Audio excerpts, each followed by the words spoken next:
sequel is going to be that you had to bring your friend with you, and we're going to say right now we cried through the whole thing. The entire thing. Hey guys, it's nighttime, and I got Nikki again. Hi. And yeah, if you hadn't guessed, we went to see Mary Poppins Returns, and we're going to do how we did for Spider-Verse.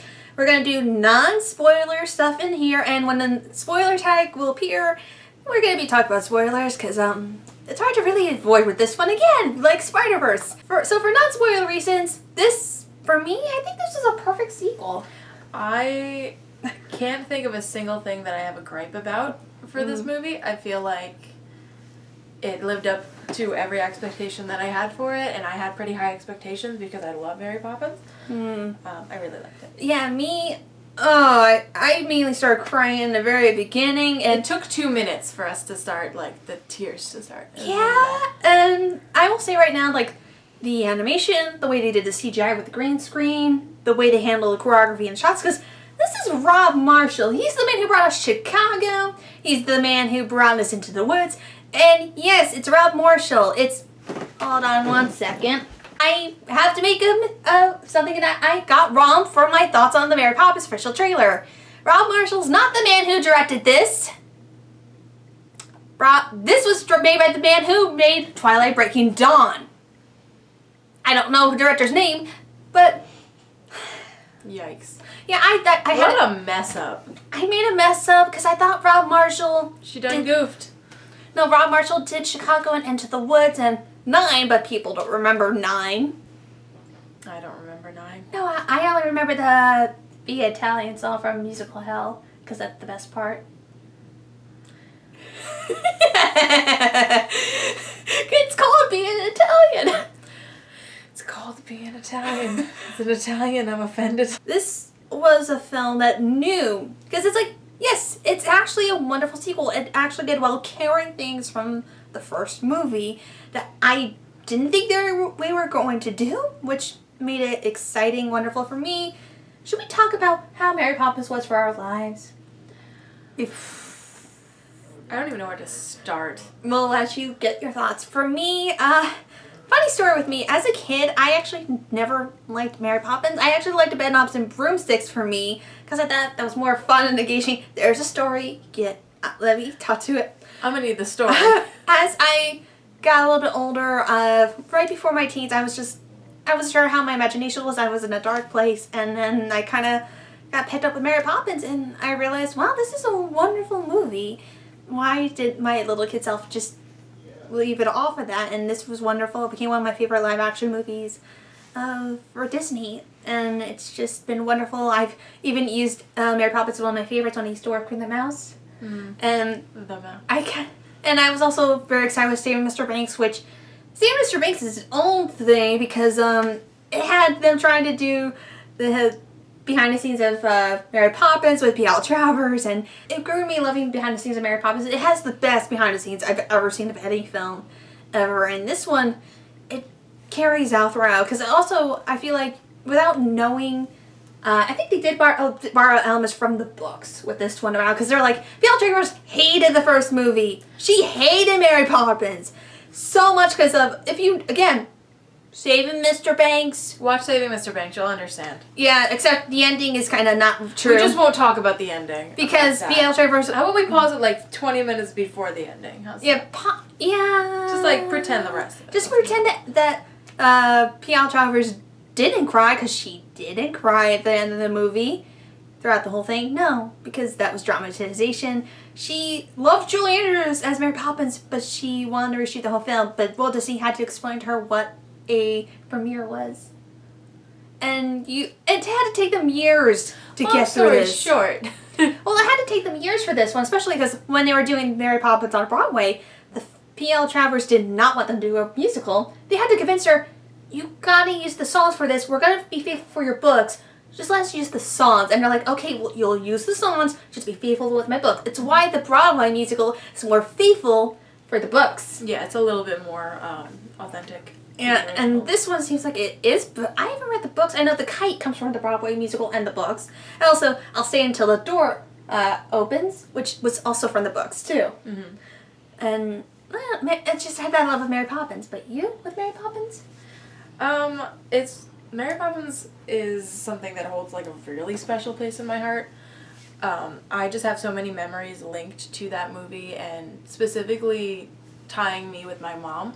We loved that movie. We used to watch it a lot when I was younger, and we have a lot of sort of interesting memories from going to Disney World and doing character meet and greets, and it's one of those things that I don't think of as a favorite of mine because it's not always like at the forefront, like it's not the first Disney movie that I think of when I think like what is your one all-time favorite. It's always going to be something different, but every time that I think about Mary Poppins or I watch a movie or I hear any of the songs, it really brings this sort of light feeling that I can't quite explain. It just makes me feel good. It's one of those things that will always anchor you and always bring you to sort of a childhood place and something that's going to give you, I'm going to get really teary-eyed with this. This is really bad. Oh, no, don't be teary-eyed. I did that during my initial trailer thing. Yeah, so. I think I need to just, like, wrap that up a little bit. Yeah, but... it's good. Real good. I think we're just going to do the spoiler things because, like, it's hard to really talk about this film because... It's impossible. Well, I will tell you one. We were both blind with the songs. We only knew part of the plot. And we kind of knew who was going to be in the movie. So... Yeah, we need the cast, kind of. Yeah, so we're going to have the spoiler tag now. Spoilers! You're going to skip to for that point where we do our final thoughts and anything to drag this on while people are waiting for the spoilers. Like, anything to drag it on? Anything to drag it on? Anything to drag it on. Like, the Lion King trailer appeared during the trailer. That was really cool. I love that. She cried during the trailer. I cried during that trailer. Mainly because I was laughing so hard that it turned into tears. Because my mom actually, when she saw that trailer for the first time, she asked me how they got that monkey to do that thing with the like I had to explain to her what CGI was, which was great. All right, are we good? I hope we're good. I was gonna say, are the people who don't want to know spoilers good? Okay, then we're gonna At this point, it's your fault. Yeah. And we're now gonna start. Okay, the first 2 minutes of the movie, we both started crying, like we mentioned in the opening. Like literal because who was the first person to appear on screen? Lin-Manuel Miranda. He is Jack the Lamplighter, and I immediately start crying because I'm like, I'm trying to not to cry right now. The thing about like the opening song is that it reminds me a lot of his, like, this is gonna sound really weird. If you don't follow Lin-Manuel on Twitter, he does these good morning and good night tweets. Oh yeah. And it's always something like, this day sounds kind of dreary or whatever, but you can always look up. It's always gonna be something different. It's always very hopeful. And the entrance to that, the movie being like an opening song with that sort of theme, and then the reprise at the end that is the same song. It just reminds me a lot of that structure, so it just like was giving me. It made me feels. It's making me happy we're going through London because they filmed in London. It wasn't a studio set like the first movie. It was beautiful. But you could tell like they had to do a lot of painstaking of recreating everything. Literally everything. The detail is nuts. But they also added things like when Jack was about to extinguish the light in front of the bank's house. Did you notice there was an anchor on Admiral Boone's lawn? Yeah. I did. That was never in the first movie. Which yes. Admiral Boone is back. He's back. And he's gotten older. He has his first mate. He's in a wheelchair, but he's like it's been years since the first movie because I had actually watched the first film last night. The first film took place in 1910. This still takes place during London's Great Depression, or they call it the Great Slumps. The Great Slump, yeah. Because I think they can't use the term the Great Depression. No, I just don't think it just wasn't called that over there. No. So obviously the kids are now grown up, and there's a new batch of Little Banks children. Yeah, and also Big Ben was built during the time period because Admiral Boone. There's a thing for Admiral Boone through this movie. He's like Big Ben is always ahead. It's not ever on time. It's always 5 minutes. It's always behind. 5 minutes behind. And Admiral Boone, and they're like, Admiral Boone fires it off in the house. They actually fixed the house with Jane and Michael, and it's just like, Admiral Boone's been like delayed like every 5 minutes. Like, yeah, he's decided that he's going to take it upon himself to sound off every time that the hour strikes. yeah, because that was in the first movie. And he's just a little bit off by 5 minutes. by 5 minutes, according to Big Ben. Yeah, though they did a great job, not a lot of things, but also aging up a lot of places too. Jane and Michael are back. They're back? Helen, the maid Helen is back. My queen. I love her. She now takes care of the kitchen, and she hates the kitchen because it's always in shambles because Cook isn't there anymore, and it makes me sad. And But it's a really old house. It's an old house, so it's gonna things are gonna fall apart. Basically, the plot, okay, I know my friend Tony. I have not seen his one movie later. We're filming this on the 20th. Yeah, we're filming this on December 20th. He went to go see it last night on the 19th when the film came out, and he's currently actually editing his one movie later. He put on Twitter that the plot kind of meh. He thought it was meh, but Nicole had this to say. This is my opinion about Mary Poppins, is that you don't go into watching that movie or rewatching that movie with the intent of having a very plot-driven film. It's not something that you're going to go into it and say that you have this entire like grand scheme and then there's big adventure. It's not that. It is a series of small adventures. It is about giving you this sort of magical feeling. It's more character-driven. Yeah. Than a plot-driven film, which is great. Like, you can have both. You can have both a character-driven plot or a character-driven film with a really good plot. But if your characters are iconic enough and the musical numbers and everything comes together in a way that sort of makes up for, like, a pretty simple plot, yeah, I feel like it could work. And I think that this movie does it really well. Oh, yeah. Basically, the plot, if you say it, is that the bank, I can't. And I'm not even gonna pretend I know. I just watched it last night, and it's a bank. It's the bank that Michael's dad worked at, where Michael is working as a part-time banker.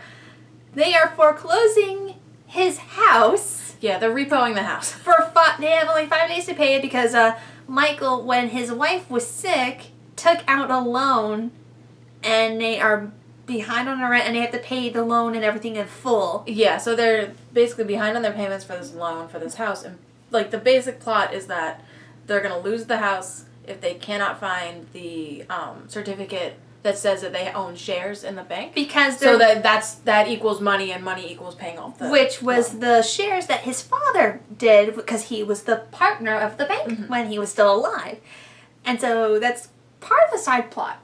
But it's, in a way... it is the main plot, I think, is that everybody's wrapped up in this sort of storyline of, like, saving the house. And saving the house, and also... And it just so happens that Mary Poppins decides that she needs to come and take care of the bank's children, meaning both the older and the younger. Well, also more, not even a year since they lost their mother, and Michael's wife, because Michael is still trying hard to keep it together, but he's still grieving. He has a song while he's in the attic, and it was sad. It made me cry. Everybody cried. Everyone cried. And, because he's not over losing his wife. And which, obviously, I wasn't expecting him to be, but I didn't expect to be so attached to this character that I never met. We never meet the wife, like, at all. We just know that... we don't even see a picture of her. We saw a sketch that he did. We see a sketch. That's it. But that's and pearls. But she wore pearls because he was clutching onto the pearls during the attic scene. But the loss is like intimately real to the audience, which I thought was really cool. Yeah, because of how much is gone through the great slums, Michael has to give up being an artist to get a part-time with the bank. So guess what? Michael worked with the bank at the end of it all. Yeah, it all comes full circle. It's weird that it comes full circle, but it's also nice knowing that he's also grew up to be an artist, and it's that knowing that he's an artist at heart is very interesting. Yeah, it's something that also it goes with me because I'm an artist, but I'm also trying to work 2 jobs, and I'm also trying to do videos and webcomic stuff, and it's like it's hard to do the dream thing while also having to do the money thing.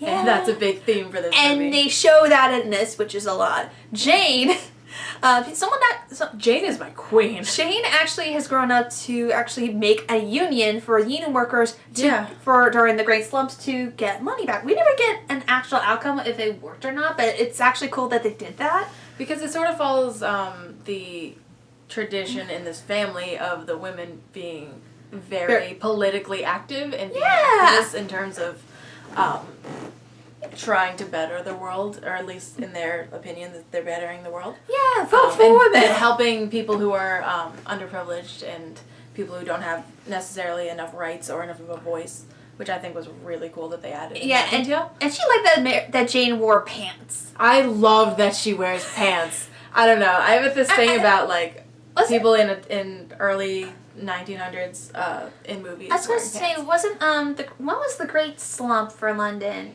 If it took like I have to say 30 years. We'll have look passed. it up. Yeah, I think 30 or 40 years have passed because like Jane and Michael look like they're like in their. They were only like 8 their or 30s. Yeah. I think they were 8 or 9 when Mary came. So yeah, it has to be 30 years. That makes logical sense. Yeah. So we're making it that. Yeah, we'll just take it. And they go through the act because they're trying to find this paper. This particular paper. They found the snow globe for the Feed the Birds song. Because I thought, when I saw this in the trailer, I thought Mary actually took it with her. And I was like, why is it here? I watched the movie last night. She left it for them, which makes her heartbreaking as a memento. And they're like saying, all the things we try and remember from Mary Poppins, they weren't real. Like, yeah, none of the adults remember her. That's a very key point in all of this, is that the adults are not supposed to remember. They never do, except for Jack. All the chimney sweeps and lamplighters know Mary Poppins. They know Mary Poppins. But also, the children, they don't. But Michael and Jane knew about like Mary. They remembered her as a nanny. They remembered, that she was a very good nanny, but they don't remember any of the magical elements. They don't remember that, all the things that they sort of went through. They sort of told themselves that this is something that we remember, that we made up. It was our imagination. Yeah. There's even a moment in it where Jane goes and like, none of that stuff that happened with her, none of that was real, right? That was all in our head. And they agree on it as Mary is sliding up the stair banister. And then Helen takes note that, yes, she remembers Mary because she's a child.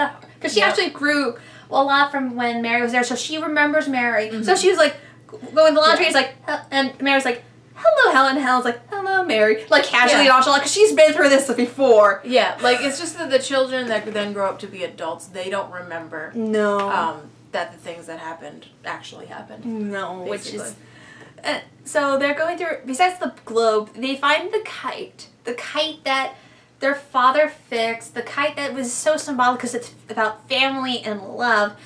Michael puts in a box to toss in the trash. Yeah. And then the kite has a mind of its own because London is very windy, according to this movie. Very windy. Very strategic wind. Very strategic wind. Also, the kite symbolizes magic, love, and family. Yes. And the kite flies out. And surprisingly, we need to talk about Michael's kids. Georgie, Annabelle, and... the other one. Give us Google. Hi. Give us a second. Okay. John. Yeah, I knew it was another one of the Peter Pan kids, like, names. Because there's Michael, and then they have John, and there's Jane, too. Yeah. And then, sorry, go on. Oh my god! Sorry. I didn't know they There's no Wendy, though. There's no Wendy. I didn't even know they did that. It's not on purpose. It's just I notice it sometimes. Yeah, so the children are Annabelle, John, and Georgie, and they are very... nice kids. They're like little adults. Well, it's because when they lost their mother did all these things. I've been kind of in a situation when something happens, they have to immediately grow up. Mm-hmm. And they grow up really fast. So of course, Annabelle and John do. Georgie's still a kid. He's still, he's the youngest, so I think that he really holds on to that youth, and which is really good. Yeah. But I think the other two, they grew up really fast, and they sort of take care of their father and everybody else that's in the house. Yeah. But they're very mature for their age, which I think that is one of the reasons why Mary Poppins has such a hard time. To help them be with their kids, they gotta get their imagination and their fun back. They can't just be adult, like grown up. They have to have the child that they have in. basically, they go off to go get groceries because Michael forgot to buy groceries. And, I've done that. And then the kite is flying, and there's a running gag where Georgie keeps stepping into the do not walk in grass, and the park guy... In the park, and the park guy's like, don't step on the grass! Yeah, they yell at him not to jump on the grass. There's signs everywhere that says don't step on the grass. Why, we don't know. Why? Well, I mean, it's kind of it's a public park thing. Yeah. Because they take such good care of it. And then Georgie sees the kite, runs off. He starts to fly it, and these very powerful winds. Magic winds. And Jack the lamplighter, can we just call him Len besides Jack? No, I'm gonna call him Jack. Yeah, Jack. I love Jack. Is riding his bike, sees Georgie literally flying, That's taken lifting from the off, kite. You know. And so he grabs him and he starts pulling on the kite, and it's that moment in the trailer when they're pulling on the kite. Yeah. And then Mary comes, and I was like, I'm sorry, I've seen this trailer. What? This part of the trailer. Why am I crying again? Yeah. Every time that I watched the trailer, though, I was crying. So, I mean, I just totally accepted the fact that this was going to happen. I knew it was happening. I'm like, I'm not going to cry. I'm not going to cry. Tears crying. Damn it, I cried again. Yep, that's the evolution. And then, okay, we got Emily Blunt as Mary Poppins. I was kind of skeptical because I'm like, I've seen her in Into the Woods. I know she's a wonderful actress and singer. I've seen her in Into the Woods as the baker's wife. But it's such an iconic role, and it's such big shoes to fill. Especially with Julie Andrews. I watched the film last night, and Julie Andrews is still amazing. She is just amazing. Everything about it is just... It's probably really intimidating as an actress to do that, to do a role like this. Yeah. But I think she did really well. Emily Blunt did an amazing job. Really well. Like, it's difficult to do Mary Poppins very well. Like, the Broadway... Near impossible. The Broadway musical kind of did it where Mary was fun, but a little strict. Emily Blunt literally took the role, and it felt like Mary never left. And that's scary. It is incredibly impressive because Mary Poppins is, I mean, not to put too fine of a point on it, practically perfect But in every way. So it is near impossible to do her justice. Though Emily But Blunt, she did really well. She did wonderful. As soon as she started talking, like, oh, it's Mary. Yeah, like, I didn't question it at all. No. And they're like, and the thing is, they make fun of, like, Mary Poppins, you haven't changed one bit. You haven't grown. Yeah, there's a lot of that. They're like, you haven't changed at all. She's like, I haven't died. And I'm like, well, you have, but I love she doesn't take notice that she has changed. Like, there was no point in this movie where I was watching, I was like, oh, that's not really Mary Poppins. That's just somebody pretending to be Mary Poppins. I'm like, oh, no, that is actually Mary Poppins. Okay. No, and I love the callback to, like, Michael, you're still not confident, and Jane, you're still giggling as usual. Still giggling as usual. And it was wonderful callbacks. I've seen so many, but it made Mary who she was, and it was wonderful. She has come to help the Banks children, and yes, also the younger ones too. And the little ones. And the little ones too. And she starts to do this because they all got, all the little kids got dirty, so it's bath time! Bath time. And, oh my god, the John and Adeline were like... Annabelle? Wait, what? Annabelle. Annabelle. Yeah, Annabelle. Annabelle. See? Technical difficulties, trying to remember the kids' names. Can't work with this. It's because we remember Georgie because of It, Chapter 1. Because scenes with balloons. Okay, no, there was a... One callback to Georgie almost wanted to deter the errands of them going to groceries because she's like, look, it's the balloon lady. They're like, Georgie! And she's like, I don't want It flashbacks. I was gonna say, I'm like, storylines with a character named Georgie and balloons don't typically end well. But this did. But this one, it didn't. No, it ended well, but it could have been We'll bad. talk about the balloon lady later, but basically, they're about to do a bathtub, and Annabelle and John are so skeptical of Mary. And the thing is, Mary's like, which is weird, because at this point, it's just a bath. Like, just get in the bath. Yeah. You have a new nanny, just... And they didn't want to do a bubble bath, but she puts a special bubble bath where, Dolphin appears and like, not yet. Not yet. And they were like, what? And then she starts pulling these big items out of her carpet bag, and I was happy they were doing that. And then she pulled something out of a sink too. She pulled a giant umbrella out of the sink. Out of a sink. And so clearly it's not just the bag that's magic. She's magic. She's just magic. It was wonderful, and they start to go, like, she tosses so many other things in, and the kids go in there, and she goes in, and there's song numbers. This was the song that made me realize, oh my god, Emily Blunt is wonderful as Mary Poppins. She did really well. And yet people are calling this, like, the Under the Briny Sea from Bedknobs and Broomsticks. Which, I'm sorry, but I could see it take inspiration, but this was wonderful. I loved it. It was great. I loved how the CGI was handled here. I loved how it looked like it did a combination of CGI with a little bit of There's a lot of practical effects in there, too. I actually like they did callbacks to practical effects. Practical effects need love. I mean, a lot of this movie was done with practical effects. I remember, I think I was reading an interview or something with Lin-Manuel Miranda in it, and he was talking about how he kept messing up, like, all the practical effects, where there's definitely, like, takes of him, bloopers of him just, like, beaming little kids in the face with, like, apples on accident, because there's so many intricate details in terms of, like, just the steps you have to take to do practical effects. So, yeah. So a lot of it was done practically, which I thought was really cool. Yes, and... But, yeah, the under the bathtub? I don't know what we're calling it. In the bathtub. The bathtub scene. A lot of that was done, like... wonderfully. Really well. Like, I've never seen the CGI done so well. I know it was CGI and they were green screen, but I loved how they did it. And then when they're in the boat, I'm looking like, why do I have a feeling they just shot on the giant blue screen at the Universal Studios Hollywood? Because they do that for any water scenes. They always use that giant blue sky scene in Universal Studios for that moment. And I'm like, they had to do it. There's no way.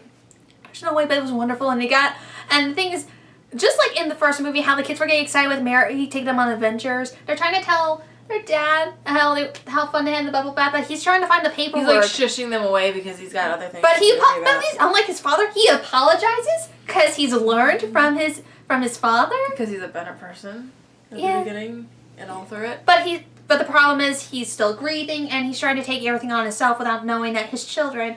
Well, he doesn't want the kids to feel like they need to worry. Which just adds more pressure onto him and more stress. So I liked his dynamic, but I also really liked that he did apologize for... And after the bath, they're like, let's go to the bank. They might extend it for us. We meet Colin Firth, who is the nephew of the last surviving Dons Jr., who was one of the sons from the first movie. Colin Firth is the villain? Honestly, I never thought I could hate Colin Firth in any role. But I cannot stand him in this. Not because thematically and like storyline wise, he fits really well. He's a really good villain in anything. But I hate him. No, basically, he's the nephew. He's right in the bank. He says he promises not to take the house, but he finds but the thing is, he wants the house. Not sure why he wants the house. Yeah, that's the one thing that I do have a problem with is that I don't understand the motivation, other than the fact that it's money and all of that. I think that's probably just because it's the Great Slump or whatever. And also, I think it's because of the Great Slump, and also because it was George Banks' house, the partner of his uncle, and he probably for revenge. I just feel like there should have been more of an explanation as to why, other than the fact that they said that they were taking other houses too.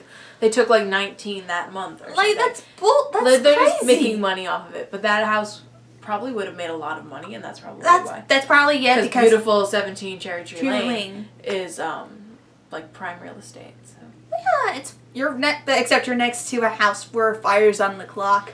Well, that's just charm. That's curbside charm, guys. So he's kind of like the villain, but I can kind of see a bit why. Now, as we talk about it, I can see why that might be the gripe that Tony might have with this one. But we'll see whenever he posts his video.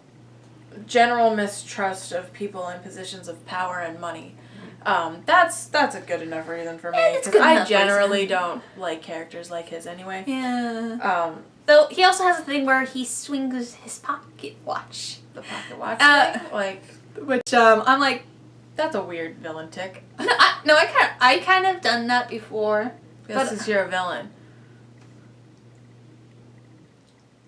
I just because I play as a couple of my villains. I'm not a villain, but I play one on the YouTube. Yeah. That's it.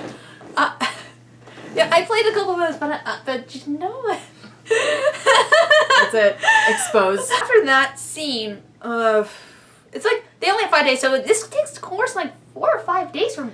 Yeah, it's a really short time frame. But then of course, it seems like during the winter time, and then it seems Mary's with them longer because it then goes into springtime. She's been with them a little bit longer because it goes in spring. Because we don't know a time frame when this takes place. Well, realistically, they were talking about how it was winter, but spring is coming in late. Like, it's not. Oh yeah. So, and the weather's really bad, and the trees forgot to bloom, and all of that. Oh yeah. So, which means that it is springtime. It's just the Delayed. weather is not as good as it should be. Hey, global warming happened during that time period too. Topical. Oh, anyway. As soon as after that, what happened after they tried? Michael Jane went to the bank. Oh well, wait. First of all, we missed the entire breaking of the. Oh no, that's why I was saying. The children learned that they're gonna lose their house, so they're like, we gotta find a way to help our dad. And there's this special ceramic bowl that they've always heard from their mother that's always priceless. All 3 children try fighting over it, especially George's like, you're not. Yeah, there's this big, children pulling on the thing, and it's just gonna break and topple over. And it broke. As Jack comes up, and he's just chatting with Mary, which, coincidentally, yes, Jack is the apprentice of Bert, and Mary asks him how Bert's doing, and Jack said, oh, he's traveling all the world he went, just like in Super Cali. And that made me happy. The Bert's traveling around the world. And also, Jack has a backstory that when he was a kid, apprenticing underneath Bert, he would always see Jane at the window. And he would wave up. And it kind of was like, wait, are they really doing this? And yes, they're doing this. Jack and Jane. I'm okay. So cute. It's little Miranda. It makes everything precious. And the actress who played Jane was wonderful. Precious cinnamon rolls. They're all precious rolls except for Colin Firth. All of the Colin Firth. So Jack's just talking with Mary, and then the bowl breaks. And Mary's like, which one of you broke the bowl? And the bowl starts talking. Yeah. Because there's a chip in it, and it turns out the bowl is magical. Was it the bowl that talked, or was it just the fact that they saw the wheel come off? It was the stagecoach. Yeah. The coach actually talked. And the horse talked too. Mm. And they're like, how are we going to do this? Mary spins the bowl and immediately start crying as they are transported into animated land. I saw the bowl and I was like, okay, this is where the tears are going to start again. I start crying, and we are now in animated land where they're in the glass world. They're in the ceramic bowl, like the edge of the bowl and all that. And it's a whole world inside. The bowl. And they fix the stagecoach. Mary uses her scarf, and they're like, and there's a song that happens. It's just wonderful. Everything's cute. It's great. And they go to the costume design's beautiful. They go to the Royal Durham Music Hall, which is underneath the circus tent. Dalton, Royal Dalton Music Hall. Which Mary makes with her parasol that's in the center of the bowl. Yeah, she spins a parasol and it just becomes this big tent, which is really cute. And they do musical numbers with Jack and Mary. Which was my favorite. That was the best part of the movie. That was my favorite musical number in the entire thing, which is crazy. And the penguins are back. The penguins are back. Jack kept tossing a penguin because out of those shots, and it made me sound like, why are you doing that? And I realized, because the penguins trying to upstage all of them. Yep. And then the penguins are pretty good at doing that. The animation, okay, I had just talked about Spider-Verse, how wonderful the animation is, that it beat Disney how they could do well with animation and CGI combined. This one does a great job doing 2D animation and live action well, because this is Disney. This did such a great job. I was like, okay, I know it's green screen, but how well did they blend this where it's perfect? There were moments where that Mary and Jack and all were actually touching the sets, and I'm like, oh my god, they actually made these things real. Well, did you notice when they were in the stagecoach that Georgie and the stagecoach, they swapped hats, and the stagecoach had Georgie's hat was a real live action hat, and then the other hat was an animation.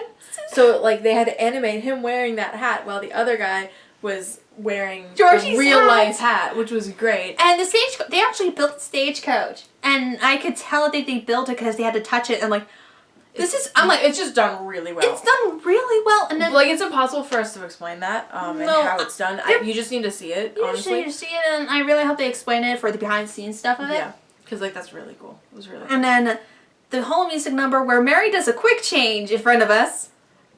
I loved her in that. Entire like the practical effects of that entire dress. I have a feeling I know how it happened, but I'd have to rewatch it.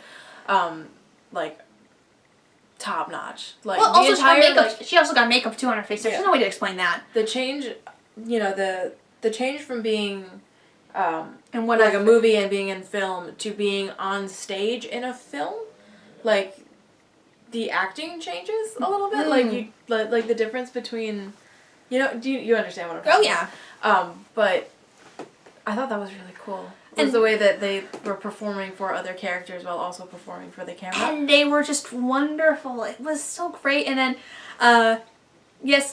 Jack had a moment where he rapped. And people are like, oh, there should be rapping in Mary Poppins. Dick Van Dyke rapped in Mary Poppins. He was just really fast. He just talked really fast. I feel like Lin-Manuel is like at his peak in that scene, that particular scene. I think he did so much fun. Really well.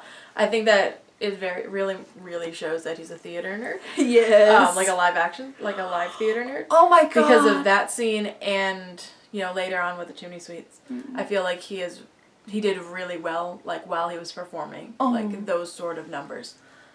If they did a live action remake of The Music Man, he'd be perfect. I'm ready. Oh, that would be amazing! He would be perfect for the fast talking scenes. Okay, I'm gonna tweet that out right now. Yes! So like, hey. Oh, let's make it happen somehow. It was so well done, and then all of a sudden, we gotta make a quick callback to right before the big stage performance, because Mary meets with a wolf who's nice, but then he makes a growl. I'm like, I'm not gonna like you, am I? And then cut to Georgie losing his little giraffe, which was made by his mom, and sees a wolf swinging a pocket watch, and learns that the wolf, weasel, and badger were stealing their stuff from the nursery because it was basically a Wizard of Oz thing. Oh, you were there, or you were there moment. Yeah, it was sort of, that those characters were supposed to emulate the real life characters, like the villains. Yeah. So I thought that was actually a really interesting detail, and I really like that. And then the wolf and badger and weasel take Georgie. And then Annabelle and John. Why is Georgie always getting taken? I don't know! Annabelle and John, with the help of the stagecoach, who helped them, who was grateful earlier. I love the stagecoach and the horse. They were great.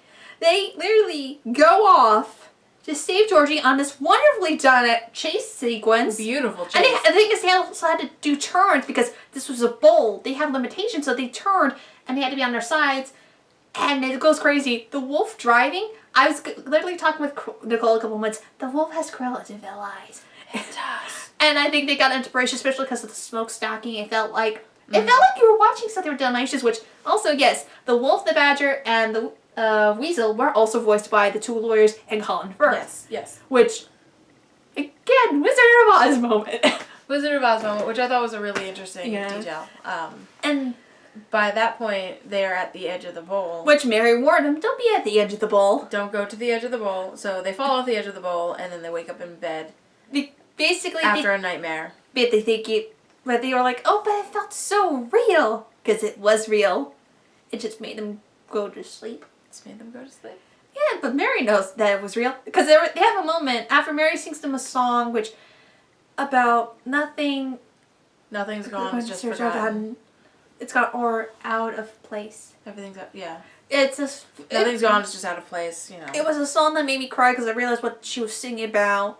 It was emotional because it was about their mother. Because they're like, I miss Mom. It was sad, guys. It was sad but wonderful. Again, it was one of those moments where it made you really feel the loss of a character that you never met.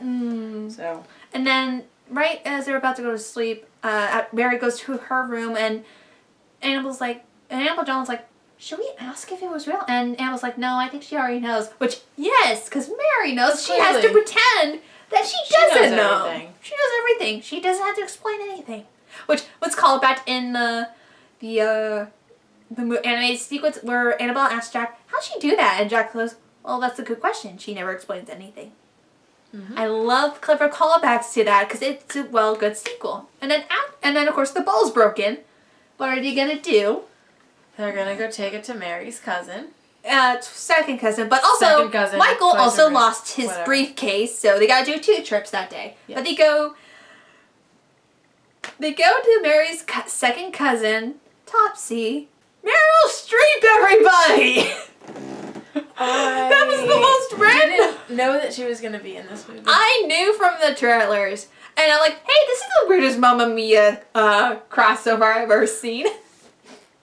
She reminded me of a character, and I can't remember what, like her whole like outfit and everything. But it's really driving me nuts. I don't know, but the thing is, I was like, okay, now they're gonna visit the family member that Mary has, like her uncle Edwin. I don't remember the character's name. I just remember it's Edwin from Alice in Wonderland. I love to laugh. You can't remember the character. You watched the movie last night. Yes. Yes. And apparently, she's like, oh, you should not come on the second Wednesday of the week. The second Wednesday of the month, I think. Of the second Wednesday of the month, because second Wednesday is when everything goes turtle for her. basically, she thought, oh, this is just a camera trick. I'm like, no, the actual room rotated. Because I've seen them build mechanisms for that. The room actually rotated upside down. I'm gonna do some research. That's real. It was really cool. Oh, the room like rotates, so floor is top, ceiling's bottom, like. Yeah, and I'm like, oh, I know this trick. I've seen this in horror films like Nightmare on Elm Street. Yeah. That's not an analogy I thought I'd see in a Mary Poppins Returns video. So Topsy's was like, she has her own number because it's Meryl Streep. Because of course she does, because it's Meryl Streep and they had to get her to do something fun. Basically, Topsy can fix anything. She can fix absolutely anything except for on the second Wednesday because everything goes turtle for her. Everything flips like a turtle does when it's on its back. And she can't do anything. Everything's all messed up for her. Her brain goes all funny, which I understand. Yeah. And she was just... Meryl Streep was owning every moment of that. You know, she was great. You know she was having fun with this movie so much. I mean, we were having fun. We were chilling. So we were much laughing fun. the entire time. And during the song, Topsy actually turns herself upside down while she's on the ceiling and sees you get a new perspective and sees everything right side up again. And they help her with that, and she's like, "Oh, I'll fix this bowl. Come back next week." They never go back to her, unfortunately. But when they leave her shop and they hear the room turn, and Mary's like, "Whoop, she's got everything back in working order, looking everything in a new direction." And I'm like, "Yay!" There's also a moment right before that, though. There's a moment they're riding on the bike. How to get it bounced on a bike? Yeah. So Jack rode regular, like on a bike. Georgie was sitting in the front. And they laid the ladder across horizontally on the back, and the 2 children were on one side, and Mary was on the other. They literally asked Mary how much she weighed, and she gave him a look. The look was intense. You don't ever ask a woman for their weight. Not for her weight, not for her age, which she had already yelled at them for. Yeah. But it worked for balance, and they went off for the Topsies, and then as they were riding down, they come see Jane, and they're like, Mary's like, we can walk all the way here. And Georgie's like, you can ride in the basket. No. Jane just goes on the bike ride with regular Jack. bike because she has pants. She can do that because she's wearing pants. Yes. And see, all the things that women can do when they just stop conforming. Okay, so here we go. But going on that tangent. But basically, there's like sweet moments with Jack and Jane in this movie that are pretty sweet. They're genuine. Yeah, lots of really cute moments. I really think that was really adorable without being like over. They could call him Uncle Jack if they got married. Oh, stop! I don't care if people making myself feel. I know that people who will go in the comments are like, you're just shipping. No, the movie literally shipped them. Like, they're supposed to have moments like that. They're supposed to have moments like that, and I'm okay with that. Without it being too overbearing or too much, like, in terms of the storyline, I thought that it was done, like, really cute. And then, so they go to the bank, Mary's waiting for Michael, and she's always has 2 steps ahead of what's going to happen. At least. 2 or 3 steps. And so while she goes to try and return the briefcase to Michael, the kids sneak off to Colin Firth's office. I don't know. Basically, they see the 2 lawyers from before. Like, there's one who's very sneevy, but there's one who's very nice and loves them. Very nice. Yep. Who has his own character arc through this movie. Yeah. Which is the part, because he gets being stamped on, and he just wants to do good, but he's like, no, you can't. Yeah, and eventually he does stand up for himself, which is really cool. Well, yeah. But, like, they go and follow him, or them, up the stairs and they creak into the door and see the shadows, and Georgie's like, the wolf. The wolf with he's the pocket watch. Because he's seeing, because he's Colin Firth, like, being like, I'm going to take their house away from them. They're talking about the plan. And how many houses they've repossessed and all of that. And how they're going to take the house, and that's when they barge in. Georgie comes in and is like, you can't take our house, we're telling our father. And he tells the children to come in, but the children are smart, so they run off. Yeah. And then they almost cause they're running through the bank, it's this very loud child. Which almost was a callback to, hey, didn't Michael do the same thing by getting back his money? But it didn't happen like that. Colin Firth turns to the tails and says, oh, they were just coming in. They wanted to try to extend it. But because Michael was in the moment, he couldn't believe his children in the moment because he almost thought he was going to lose his job. Yeah, because Colin Firth basically told him, like, hey, we're just trying to figure out a way to save your house. But they're coming in and lying and all that. So Michael, for some reason, believes the boss because he has to. Yeah. And he gets angry, he storms off, tells Mary to take them home. And so they leave the bank, and the children are talking what to do, and the children get themselves lost, and they're like, what? I thought you were showing us home. And Mary's like, no, I was following you guys. Oh, following you 3. To be fair, she was walking behind them. And she said, I was following you 3 because you were focusing instead of where you were going. Yeah, you were concentrating on where you've been, not where you're going. And they're like, how are we going to get home? And all of a sudden, Jack appears, lighting a lamp. Really conveniently, appearing throughout this entire movie, by the way. I feel like he was there just, chilling around corners the entire time. Which was kind of weird, but really good. Well, Bert was the same thing, too. Yeah, that's kind of what the callback is, I think. Yeah, because, he's definitely the Bert-type character in this movie. And that Bert trained him well. Yep, which also, I hate, the chimney sweeps are now evolved into lamp-lighters, or leerers. Learys? Yeah, no, they're leeries. Yeah. Because they're like, oh, just follow the light, and, Lynn gets a wonderful musical number, and it's, light a little fantastic. I don't know. I'm forgetting the songs now. Seriously? You go ahead. Go ahead. I don't remember it. I know what it is. Something a little light fantastic. A little light fantastic. I have to know because I got spoiled for part of that song from Who's It or What's It's posting a shirt design on it. Trip a little light fantastic. I knew it started with a T. I was like, I couldn't figure out. Trip a little light, not Trip a little light fantastic. And this was the step in time number. That was the step in time callback. Which was as soon as I saw all of the Learys on the lamppost, I'm like, Nicole, it's step in time. It's time for step in time. And we were ready. But it was just all of them are on the lamps. It was just wonderful. They were performing. There's moments they were doing feats. I'm like, I wonder. There's some things that took a lot of practical, energy. There were bike tricks. There was a lot. There were bike stunts, and I knew about the bikes because I got spoiled by one clip. Yeah. And the thing is, they were doing BMXing, and I'm like, Nicole was like. I was freaking out a little bit. Well, that was weird. No, but I'm like, bikes were during the time period, and they had the bikes slopes. existed. I did not think that they were gonna do BMX bike tricks. But I loved it, and they did so many different tricks. It was the best choreography. And we also had Angus, who was one of the Learys. They taught them the Leary language.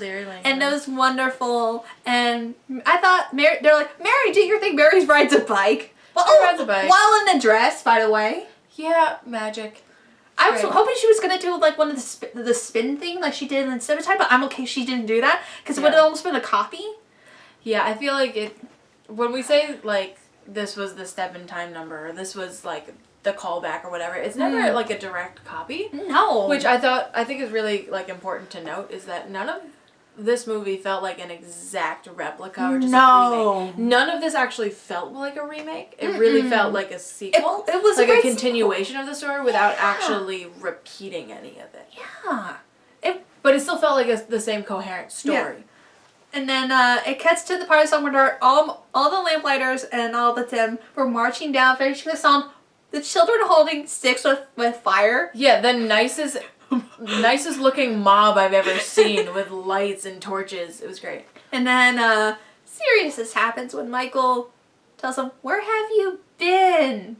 Yeah, Michael just stops them at the door and kind of kills the moment a little bit. But, yeah, and then things get he's stressed, scary. so it's cool. And he literally breaks down in front of his children about everything. He has emotions in front of his kids, which I feel like is not a thing that men tend to do, especially in like things set in that time, which is really refreshing to me. Yeah. Like that sounds like really weird, but I feel like it's good to see, especially male characters, show that sort of vulnerability in front of their kids because it teaches their kids that they can also be vulnerable. It's actually more of a step up from... Okay, I saw Christopher Robin this year. I saw it too. It was so sad.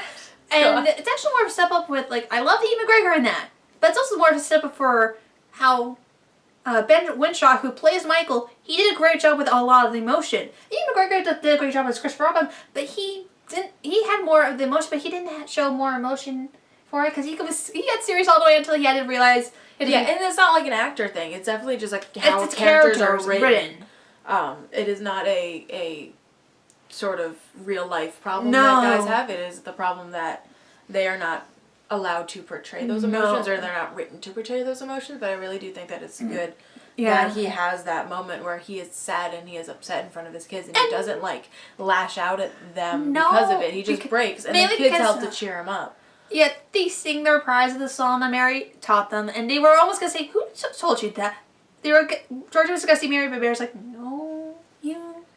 But it made us cry because the kids were singing being very short, and Michael realizes, yes, she is still with us, and says about how you have your mother's eyes, you have her walk, you have her smile, And I'm like, just like, oh dear God. The sadness. And everything is right with the world, but then Michael has a talk with Mary about it, and she's just like, I don't know, but it was just wonderful.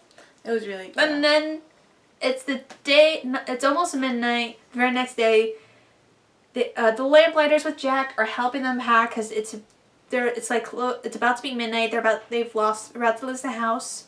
Yeah, it's like really close to being midnight. And then Jack and Admiral Boom had an idea, and then suddenly all of them are all together, like, we're leaving our house for good, but we're all together. All the neighbors are seeing them off. Everything they have, is that like they love the house and everything, and as they're going, they say goodbye, old friend, to the house, which made me kind of sad because as somebody who's left their child at home twice, I left mine once. It's real sad. I feel like it's gonna be hard for me when I move from this place. Yeah.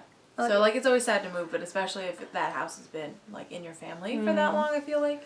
Not that I know what that's like, but, like, just knowing that house holds such character. Yeah. It is almost a character in itself. 17 Tree Lane is the character. It is a whole character in itself.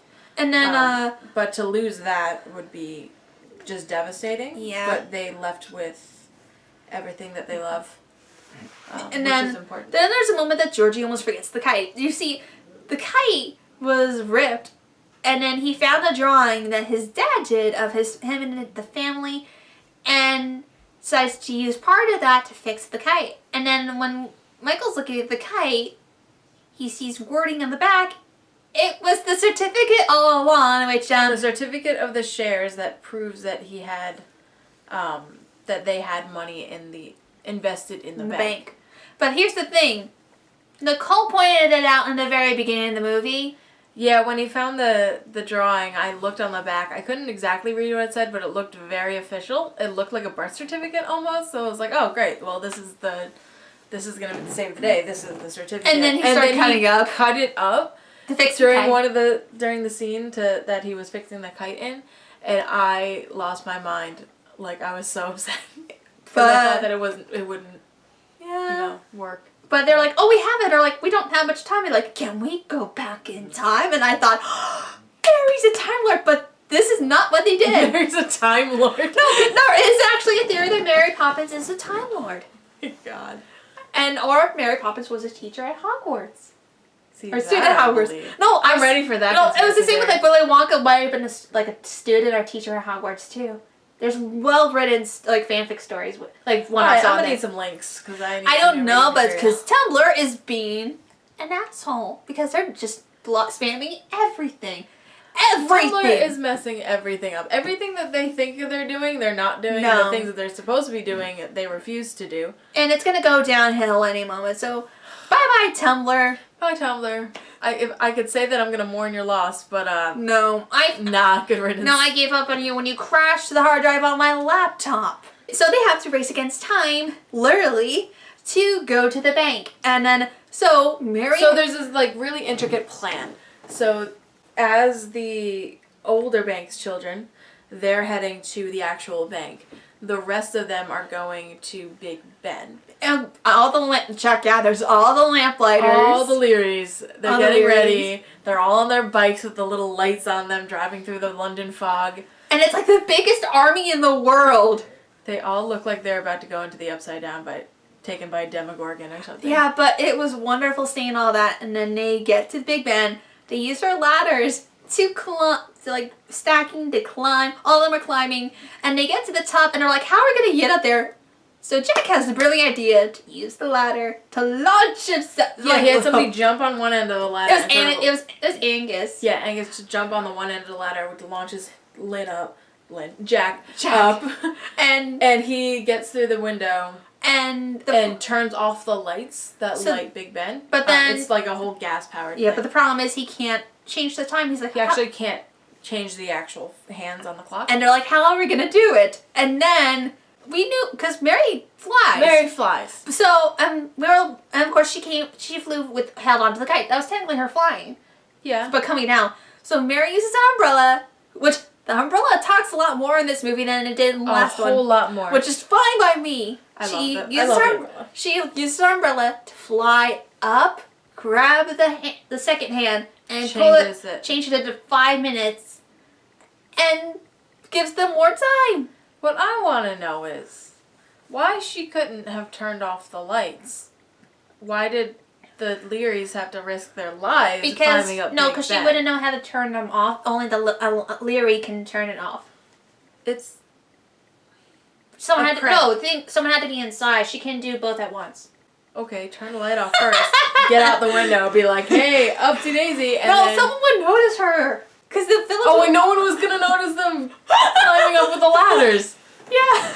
Oh yeah, sure. Well, at 11:59 there's no. Well, it's at night. Everyone's just sleeping except for the bank. Except for Cliff. All the more reason for Mary to have flown up and down herself. But okay. But we needed to put Jack in there somewhere. So we're cool with Jack, he does something. He does things. He does lots of things. The Jane and Michael get to the bank.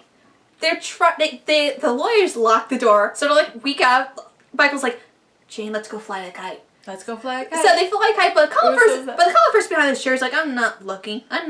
Then magic window, family and love comes in, pushes the window open, the kite flies in, lands on his desk, and then the one lawyer, the good one, he unlocks the door so that the Banks kids can get in. Yeah, and they go in, and Colin's first like, well, what is this? And then it clocks oh, this is what we're looking for. His pocket watch clocks midnight. Like 5 minutes before. Yeah, which is the right time, but they made it 5 minutes beforehand, and then the Big Ben goes off, and then Admiral Boone like, Big Ben is right again, right, and it's like, oh. So now that they're all synced up together. Yeah, and then they're putting all the pieces, but Georgie accidentally threw away the signatures. And Colin's like, well, I guess you don't have everything. Goodbye. And they're all about to leave when all of a sudden Dick Van Dyke comes in. Just a conveniently placed Dick Van Dyke. But Dick Van Dyke is actually kind of reprising a role here. In the original, he played the original Toys owner, who was the old man where, we kind of learned recently that Dick Van Dyke paid Disney, how much money to play the role? this is gonna appear on the screen. This much. But to literally play the old man, and I kind of like, and I rewatched it, and the makeup is still kind of good, but it's also, I kind of like the parallel between him, different as the old man, and Bert, especially with Mr. Banks. Oh my god, now I know why Georgie is called Georgie. Georgie's short for George. Michael named it after his dad. Oh dear God! You didn't get that? I just now realized Oh, that. she didn't get that. Oh gosh, okay, yeah. I'm sorry. I just now realized that. I kind of like the parallel with that movie, like between Bert's interaction with Mr. George and then George's interaction with the owner of the bank. Mm-hmm. And then, so Dick Van Dyke, this one plays the last living son who is the uncle to Colonel Firth. And because Colonel Firth is saying, oh, he's been off his mind, he's loony. Yeah, the entire movie he was talking about how that guy, he's crazy, he can't be trusted with anything, I'm taking over this bank. But then it turns out That he's perfectly fine. and he also knows Mary and Bert. He gave a wink to the umbrella because he still remembers George talked about Mary Poppins to them with his father because he saw his father literally fly into the air and die laughing. So he knows magic is real. Yeah, that was a really dark part of that movie. No, that's why no one dies in this one. I'm really surprised nobody died. We were surprised Colin Firth didn't die in this one. Honestly, he could have. He could have, but... And I would have been cool with it. It would have been fun. Fine. He comes in, he literally observes his nephew, he takes control of the bank, and he gets a reprise, because Dick Van Dyke can still kick it. For 93 years old, Still step in time. he just turned 93. Yes, he's 93. Boy looks good for his age.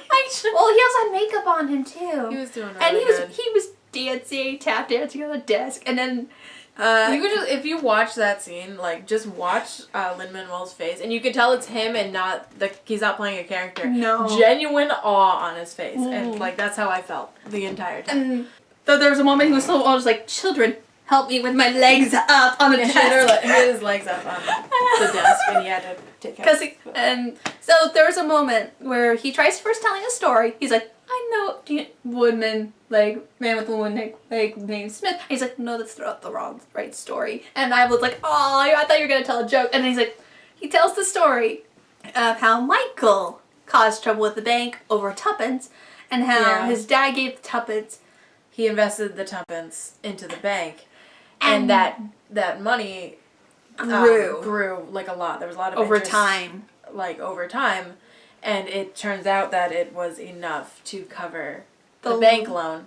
Mm-hmm. Which who knows if that's actually how it worked, or if he was just like, Oh. hey, we're gonna forgive the loan. Oh, it could have been because like actual currency changed over time. Because the tuppence was made like in 1910, it probably evolved and changed. Because money, when you keep old money at a certain time period, and then you try to invest it now, it's worth twice as more. Yeah, Like it's kind of ambiguous, but I do think it's interesting that it comes back. I kind of hoped that the whole investing the tuppence thing was going to be a thing.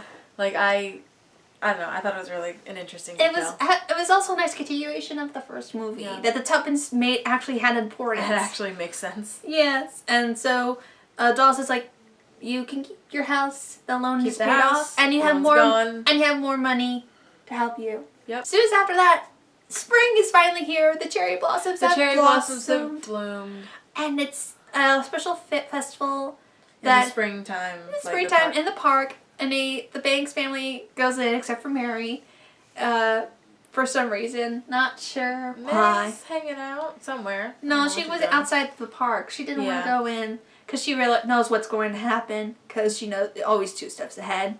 And then there's a little fair going on, and we knew, I was like, oh, there's going to be a callback to the balloon lady, because the balloon lady is Angela Lansbury, but then all of a sudden... Of course they're going to do a callback. And then all of a sudden we hear Angela Lansbury singing like, oh my god, and Nicole's freaking out. I lost my mind. I didn't really realize she was going to sing. This was also my favorite part in the movie, because I was literally crying for this whole song. The entire time, I just, like, tears. If you've ever watched a movie next to her where there's crying involved, you can't concentrate on the actual movie because she is crying. I was crying because like a lot. Well, it was a wonderful song with the balloons, because it was like the balloon lady was like if you pick the right balloon, you will fly. And pick the right balloon, you'll see your reflection in the balloon, and you'll fly. You'll float. And then Michael grabs the balloon. He starts to fly, and he suddenly remembers that he's telling Jane, all the things we did with Mary, they were happened. They're real. He believed. He finally remembered that they were all and real. And he got his childhood back.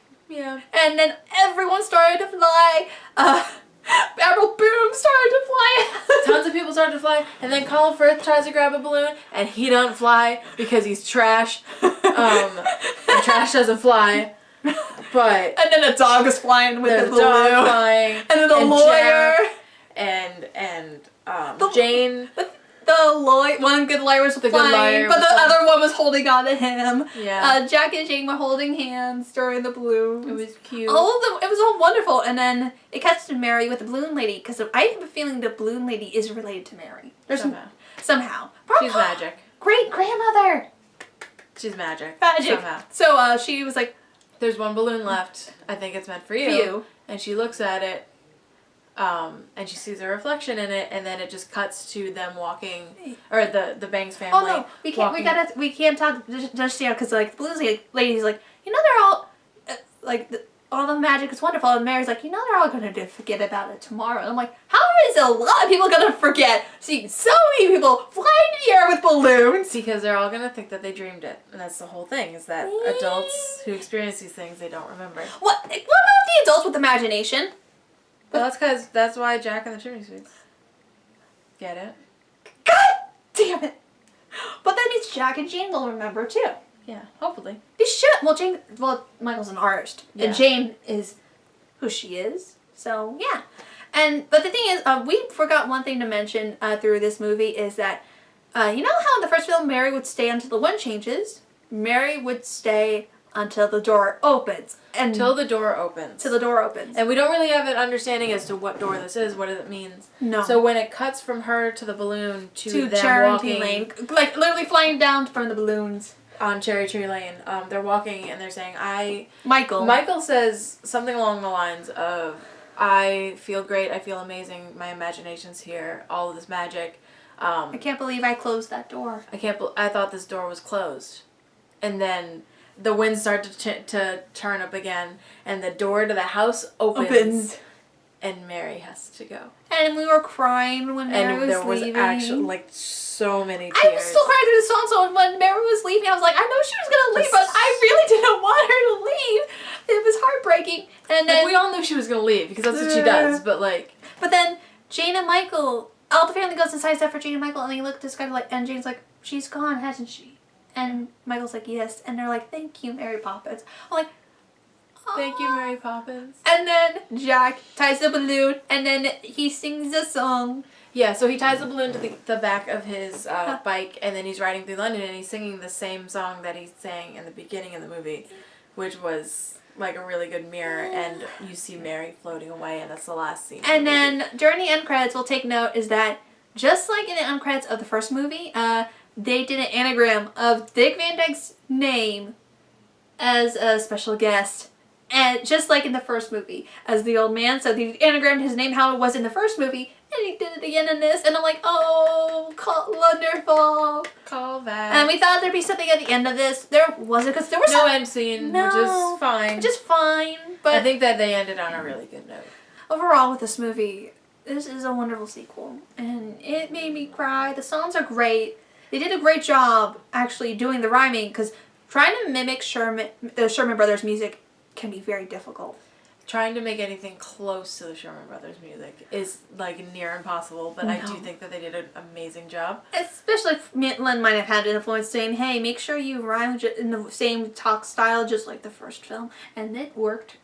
I think that the songs were beautiful. And they also... just flat out beautiful. And they also incorporated music from the first movie into the instrumental, if you heard it carefully. If you listen really carefully, there are a lot of musical callbacks to it, too. And apparently when... I did learn from this, when they were doing the instrumentals, incorporating the music, everyone who in the orchestra were crying, because they were playing with original music. Great, we have something in common. I was also crying.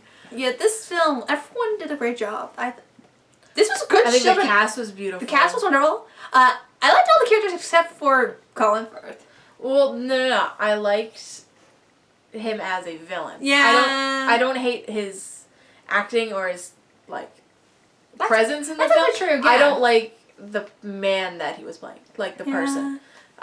So as a, like, in a storytelling sense, he did really well. Oh, I think yeah. that was a really good, like, addition. But, oh God, I love to hate characters like that. I love hating characters. But yeah, no, it was really good. This was wonderful, and I said this is Spider-Verse. This might be another film I want to see in theaters again. I'm definitely going to see this again. This is crazy. crazy. Going to be one of those movies that I have to take my mother to see. This is one I got to rewatch again just because I'm trying not to cry again. Because it was just... Tears, literal tears. I'm trying not to cry because this was a film that did a great job how it was done. It's just crazy that how it accomplished it. And I think Ralph Marshall's back. Yeah. Like, he had... Like, Into the Woods. People didn't like how Into the Woods was. They thought it was more... I can't speak on it. I haven't seen it. No. When he adapted it, you know a lot of the funny moments in the original stage? Not really much funny moments. There was like maybe one funny moment with Chris Pine ripping his shirt off. Another guy trying to rip his shirt off to show how muscly he is. But I laughed, but no one else did. So... yeah, well. Yeah, but I enjoyed Into the Woods though. But this was just a great sequel. Rob Marshall got it, especially because he helped with the screenplay. Mm-hmm. So he got it. This, they put a lot of work to research everything. Literally everything. The detail in this, like, I think I said it before, but the detail in this movie is insane. Yeah. It's gorgeous. Like, even just, like, looking in the background of certain scenes, I definitely want to rewatch it just to watch stuff that's going on in the background. Oh, yeah. I want a better look at that attic and the Banks house itself, just to look and see how much is there. Just how much details were incorporated into it. Yeah, I think it was a beautiful, like, visually gorgeous. Like, absolutely gorgeous.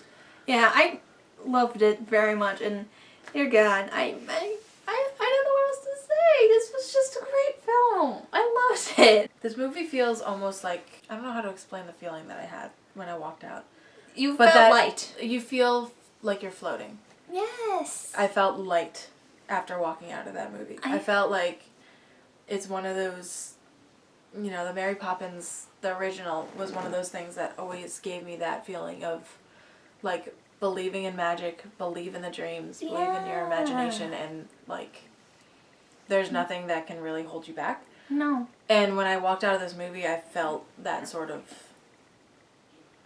lightness again. Yeah. I really like it. Yeah. That seems really cheesy. I don't like having emotions, but, like, it was... You've had emotions on this show, are you kidding me? I know. But, like, I don't know. It's one of those special place in your heart kind of things. Oh, yeah. This was just wonderful, and I'm excited, though. I'm going to say right now, yes, we know that Disney is going to be taking over the market with 9 films next year. So... You might be singing me a lot. Because we're going to be watching a lot of movies. Well, I know that the next upcoming live-action movie will be... Oh, wow, it'll be Dumbo. By Tim Burton! We're talking about emotions now. Just wait. But then the next one would be Lion King. Oh, yeah, we got Aladdin. We just want to talk about the ponytail. Yeah, we're not... No. Thank you all so much. Thanks, Nicole, for joining me on this little video talking about this film.